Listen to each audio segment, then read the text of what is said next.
پھر اسی میں بتایا گیا کہ رات کے وقت تمہیں کھانے کی بھی اجازت ہے اور عمل زوجیت کی بھی تمہیں اجازت دی جاتی ہے۔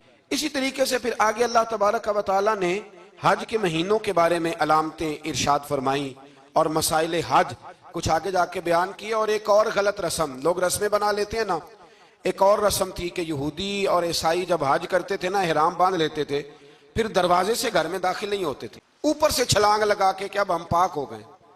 تو دروازہ چونکہ گناہگار ہے، اس کے بیچ سے گناہگار آتے جاتے رہے ہیں، لہٰذا دروازے سے نہیں گزرتے تھے۔ تو اللہ کریم نے فرمایا یہ کوئی نیکی نہیں، یہ کوئی طریقہ نہیں کہ تم دروازوں سے نہ گزرو، وَلَٰكِنَّ الْبِرَّ مَنِ اتَّقَىٰ۔ دروازے کے اوپر سے چھلانگ لگانا نیکی نہیں، بلکہ نیکی تو یہ ہے کہ اللہ سے ڈرنا شروع کر دو، حج کے بعد پاک صاف ہو جاؤ، ڈرنا شروع کرو، یہ اصل میں نیکی ہے۔ تو پھر اللہ تبارک و تعالیٰ نے حج کے مسائل کافی تفصیل کے ساتھ، چونکہ وہ فقہی مسائل ہیں اور پوری اس کی جزیات ہیں، لہذا وہ ایک نشست میں کرنے کی بات نہیں، تو رب کریم نے وہاں مشعر حرام کا بھی ذکر فرمایا اور ان سب چیزوں کی طرف نشاندہی فرمائی جن پر توجہ کرنا امت مسلمہ کے لیے بڑا ہی ضروری ہے۔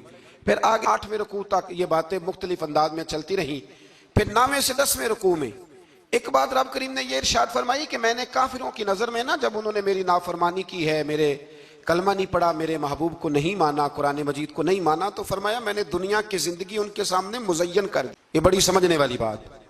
فرمایا زُيِّنَ لِلَّذِينَ كَفَرُوا، وہ جنہوں نے کفر کیا تھا نا، ان کے لیے زینت دے دی کسے؟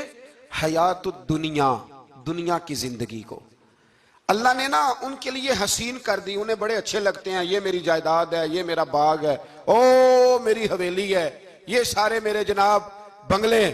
فرمایا یہ چیزیں ہم نے کافروں کی نظر میں پھر پیاری کر دی۔ سمجھیے گا بات، یہ کافر کا طریقہ ہے کہ وہ دنیا داری کا مال دیکھتا ہے تو اس کی آنکھیں کھل جاتی ہیں، بڑا راضی ہوتا ہے۔ مومن کا یہ طریقہ، مومن کس بات پہ راضی ہوتا ہے؟ اللہ تبارک و تعالیٰ کی رضا پہ مومن راضی ہوتا ہے۔ اس چیز کو اللہ کریم نے یہاں بیان فرمایا۔ پھر اس سے آگے جو حرمت والے مہینے ہیں ان مہینوں کا ذکر کیا گیا۔ پھر اللہ تبارک و تعالیٰ نے جوے اور شراب کو حرام قرار دیا۔ 219 نمبر آیت ہے، اسی رکوع میں اللہ تبارک و تعالیٰ نے اس کا بھی تذکرہ فرمایا۔ یہ تفصیل کے ساتھ تذکرے جاری رہے۔ پھر اسی طرح عورتوں کے جو حیض و نفاس کے مسائل ہیں ان کو بھی اللہ تبارک و تعالیٰ نے اسی پارے کے اندر بیان فرمایا۔ کچھ طلاق کے مسائل بھی اللہ کریم نے اسی پارے 9ویں رکوع سے آگے جا کے ان ساری چیزوں کو اللہ کریم نے بیان فرمایا۔ اور پھر یہ بھی ارشاد فرمایا حیض و نفاس مسائل اور طلاق، ان ساری چیزوں کو بیان کرنے کے بعد فرمایا کہ ان کے مسائل گویا سیکھ لو، اس پر عمل کرو، اور فرمایا تلک حدود اللہ، یہ اللہ کی حدیں ہیں، فلا تعتدوها، اللہ کی حدوں سے آگے نہ گزرنا، یہ وہ باؤنڈری ہے جو اللہ نے بنائی ہے، یہ حکم وہ ہیں جو رب نے دیے ہیں، تو ان سے آگے نہ جانا۔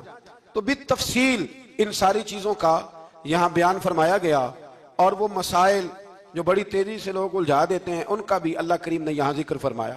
بیچ میں کچھ آیات ایسی ہیں جو زیادہ توجہ کے قابل ہیں اور ہماری روزمرہ کی زندگی میں ہمیں ان کی بڑی اشد ضرورت ہے، جو اگرچہ مسائل فقہ تو نہیں لیکن ضرورت کے لحاظ سے، روزمرہ کے اخلاقی رویوں کے لحاظ سے اس کی بڑی ضرورت ہے۔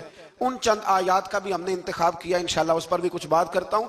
اس پارے کے آخر میں نا اللہ کریم نے ایک واقعہ بیان فرمایا، اس میں اللہ تبارک و تعالیٰ نے نا بنی اسرائیل کا ایک واقعہ بڑی تفصیل کے ساتھ، اور وہ اس پارے کے اختتام پر عقیدے کے لحاظ سے، نظریے کے لحاظ سے، سمجھنے کے لحاظ سے بڑی اہم چیز ہے، اس پر ضرور غور فرمائیں۔ وہ یہ ہوا کہ بنی اسرائیل کے اندر ہمیشہ ایسے ہوتا تھا کہ اللہ تبارک و تعالیٰ ایک پیغمبر اور ایک بادشاہ، بنی اسرائیل کے اندر ہمیشہ نبی اور بادشاہ موجود رہتے تھے۔ ایک وقت ایسا آیا کہ بنی اسرائیل میں کوئی نبی نہیں تھے، اور بنی اسرائیل کا جو اپنا علاقہ تھا نا وہ ملک شام ہے، تو قوم میں عمالقہ ایک قوم تھی اور بڑے سخت گیر لوگ تھے، انہوں نے بنی اسرائیل والوں کے ساتھ لڑائی کی، جہاد کیا اور انہیں ان کے علاقے سے نکال دیا۔ اور کچھ حضرت یوسف علیہ السلام کے زمانے میں ویسے بھی ایک بہت بڑی تعداد جا کے مصر میں آباد ہو گئی۔ اب یہ ہوا کہ ان کے پاس کوئی بادشاہ نہیں ہے، یہ بار بار دعا کرتے ہیں، التجا کرتے ہیں، تو اللہ تعالیٰ نے ایک پیغمبر انہیں عطا کیے جن کے مختلف نام کتابوں میں ہیں۔ صدر الافاضل رحمۃ اللہ علیہ نے تفسیر خزائن العرفان کے اندر ان کا نام حضرت